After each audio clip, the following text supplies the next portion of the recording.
E aí, pessoal, hora de começar a empanar os bolinhos mistos, gente. Aqui eu já tenho o ovo, gema de ovo, clara de ovo bem batidos. Eu vou passar um por um aqui, ó. Pra em seguida, gente, eu fritar eles já empanados, tá? Existe uma diferença bem grande quando a gente frita eles empanados e quando frita não empanados. Quando a gente frita eles já empanados, gente, a diferença é que ele não absorve muito óleo, certo? E quando a gente frita ele já empanado, é bem diferente, tá? Ele não fica aquele salgado oleoso. Vejam só, empanado. Agora eu vou empanar um por um, gente. É um processo bem demorado, tá? Mas eu vou fazendo aqui. Enquanto o vídeo durar, vocês vão assistindo, tá certo? Vocês vão vendo aqui, ó. Veja como ele fica, ó. Tô pegando aqui passo a passo, passando um por um.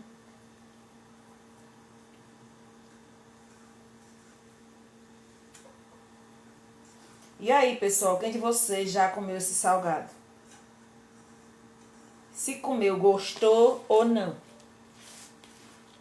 Eis a pergunta, né? Esse salgado aqui, gente, ele é feito... Eu faço com a mesma massa que eu faço para fazer a coxinha, eu faço esse salgado aqui também, certo? A diferença é o recheio, que a coxinha normalmente eu faço com recheio de frango ou carne bovina, né? Às vezes quando o cliente encomenda com a carne bovina, eu faço com carne bovina. Mas normalmente eu faço com carne de frango. A diferença é que o recheio que eu utilizo na coxinha é carne. E esse aqui, gente, o recheio é feito com presunto, queijo mussarela, orégano e requeijão cremoso. Isso é o que eu utilizo no recheio desse salgado. E as pessoas adoram.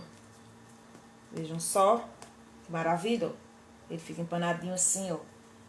Depois que terminar esse processo aqui de empanar ele aqui, eu ponho na frise e depois vou fritar. Porque ele na frise, gente, tem um problema. Ele na frise, ele fica bem consistente assim. Ele não vai ficar tão molinho. Tanto é bom quanto a questão da durabilidade dele, que ele não vai estragar tão rápido, como é bom para fritar ele, não frita ele tão molinho, se estourando. Aqui, por exemplo, para guardar ele aqui, nessa vasilha aqui, eu não posso botar mais além de 2 camadas, por exemplo. De uma camada na parte de baixo e outra na parte de cima. Porque ele pode ficar muito pesado, né? Um por cima do outro e estourar as de baixo. Então, eu utilizo a estratégia de colocar vasilhas com no máximo 2 fileiras, certo? Para facilitar a forma melhor para utilizar uma forma melhor de guardar eles na frise. Vejam só.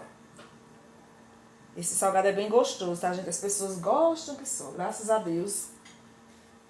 São até mais vendáveis do que a coxinha, tá certo? As pessoas gostam de verdade. Eu nem contei, mas eu acho que aqui tem cerca de uns 50 salgados por aí assim. Eu vou contar porque eu quero tirar a realidade se ele gasta a mesma quantidade de massa que gasta nas coxinhas. Porque, pelo que eu estou vendo aqui, eu não contei ainda, mas eu acho que ele consome mais massa do que a coxinha. Porque, pela quantidade que foi feita e a quantidade de massa que eu utilizei, eu só vou contar, mas eu já, pela forma que eu estou vendo aqui, eu já sei que ele consome mais massa do que as coxinhas. Empanando aqui, ó. Senão, esse aqui, o ruim desse salgado aqui, gente, porque se a gente não colocar ele com uma certa camada de massa, ele estoura também muito fácil. Muito fácil devido ao recheio dele. Porque não é um recheio bem consistente, né?